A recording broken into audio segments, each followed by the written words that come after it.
गांधारी भगवान शिव की परम भक्त थीं। शिव की तपस्या करके गांधारी ने भगवान शिव से यह वरदान पाया था कि वह जिस किसी को भी अपने नेत्रों की पट्टी खोलकर नग्नावस्था में देखेगी, उसका शरीर वज्र का हो जाएगा। भीम से युद्ध से पहले ऐसे में गांधारी ने अपनी आंखों की पट्टी खोलकर दुर्योधन के शरीर को वज्र का करना चाहा, लेकिन कृष्ण के बहकावे के कारण दुर्योधन ने अपने गुप्तांग को पत्तों से छिपा लिया था, जिसके चलते उसके गुप्तांग और जांघें वज्र के समान नहीं बन पाए। घटना इस प्रकार है कि गांधारी दुर्योधन से कहती है कि मैं तुम्हें विजयश्री का आशीर्वाद तो नहीं दूंगी, किंतु यह शिव भक्तिनी एक कवच पहना सकती है। हे पुत्र, गंगा जाकर स्नान कर आओ और वहां से सीधे मेरे पास आओ, किंतु ऐसे ही जैसे तुम जन्म के समय थे।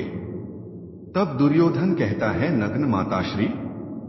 गांधारी कहती है, मां के समक्ष कैसी लज्जा, जाओ स्नान करके निर्वस्त्र आओ।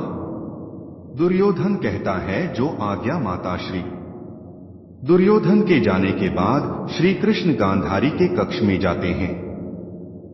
गांधारी कहती है कि आओ देवकी नंदन, ये तो तुम्हें याद ही होगा कि 17 दिन पहले मैं 100 पुत्रों की मां थी और अब केवल एक ही पुत्र की मां हूं। श्री कृष्ण हाथ जोड़कर कहते हैं कि हाँ माते, इन शवों में एक शव ऐसा भी है जिन्हें आप पहचान कर भी नहीं पहचानती हैं, और वह शव है ज्येष्ठ कौंतेय का। तब गांधारी कहती है, क्या युधिष्ठिर का? तब श्री कृष्ण कहते हैं, नहीं माता, राधेय था ज्येष्ठ कौंतेय। यह सुनकर गांधारी दंग रह जाती है। श्री कृष्ण कहते हैं, इसलिए ये मत सोचिए माता कि आपके पुत्रों की ओर से मेरी बुआ का कोई पुत्र युद्ध नहीं कर रहा था। यह राज बताकर श्री कृष्ण शिविर से बाहर निकलकर जाने लगते हैं। तब रास्ते में दुर्योधन नग्न अवस्था में अपनी माता के शिविर में जाता हुआ श्री कृष्ण को दिखाई देता है।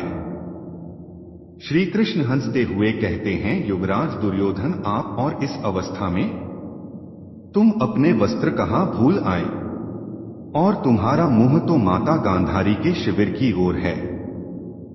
यह सुनकर दुर्योधन सकपका जाता है।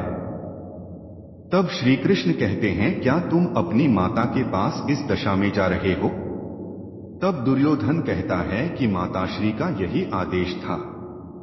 तब श्री कृष्ण कहते हैं, किंतु वो तुम्हारी माता है, उन्होंने अनेक बार तुम्हें गोदी में लिया होगा। तुम तो पुत्र हो, लेकिन अब एक वयस्क पुत्र हो, और कोई वयस्क अपनी माता के सामने पूर्ण नग्न नहीं जाता युवराज। भरतवंश की तो ये परंपरा नहीं है। फिर श्री कृष्ण हंसते हुए कहते हैं, किंतु तुमने तो भरतवंश की परंपरा का पालन करना कभी का छोड़ दिया। जाओ जाओ, माता को प्रतीक्षा नहीं करवाना चाहिए, जाओ। यह कहते हुए श्री हंसते हुए वहां से चले जाते हैं। तब दुर्योधन सोच में पड़ जाता है और फिर वह अपने गुप्तांगों पर केल के पत्ते लपेटकर माता गांधारी के समक्ष उपस्थित हो जाता है और कहता है कि मैं स्नान करके आ गया माताश्री। तब गांधारी कहती है, मैं क्षण भर के लिए अपनी आंखों पर बंधी ये पट्टी खोलने जा रही हूं। मैंने तुम्हारे भाइयों को तो नहीं देखा, मैं तुम्हें आज देखूंगी। ऐसा कहकर गांधारी अपनी आंखों की पट्टी खोलकर दुर्योधन को देखती है तो उसकी आंखों से प्रकाश निकलकर दुर्योधन के शरीर पर गिरता है। बाद में गांधारी देखती है कि ये क्या, दुर्योधन ने तो अपने गुप्तांग छुपा रखे हैं। तब वो कहती है, ये तुमने क्या किया पुत्र? तब दुर्योधन कहता है कि मैं आपके सामने नग्न कैसे आता माताश्री? तब गांधारी कहती है, किंतु मैंने तो तुम्हें यही आदेश दिया था। दुखी होकर वह पुनः अपनी आंखों की पट्टी बांध लेती हैं। फिर वह कहती हैं, तुम्हारे शरीर का वह भाग जिस पर मेरी दृष्टि पड़ी ही नहीं दुर्बल रह गया पुत्र। शरीर का शेष भाग वज्र का हो गया।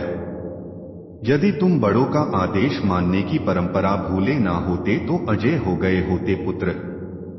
यह सुनकर दुर्योधन कहता है कि तो मैं ये केले के पत्ते हटा देता हूं माताश्री। तब गांधारी कहती है कि मैं कोई मायावी नहीं हूं। मैंने उस एक दृष्टि में अपनी भक्ति, अपना सतीत्व और अपनी ममता की सारी शक्ति मिला दी थी पुत्र। तब दुर्योधन कहता है कि आप चिंता न करें माताश्री, मैं कल भीम से गदा युद्ध करूंगा और गदा युद्ध के नियम के अनुसार कमर के नीचे प्रहार करना वर्जित है। कल मैं उसको इतनी मार मारूंगा कि वह घबराकर विरगति को प्राप्त हो जाएगा। फिर चाहे इस युद्ध का अंत कुछ भी हो, अंत में भीम दुर्योधन की जंघा उखाड़कर उसका वध कर देता है। अभी के लिए इतना ही, फिर मिलेंगे एक नए कहानी के साथ। तब तक के लिए नमस्कार।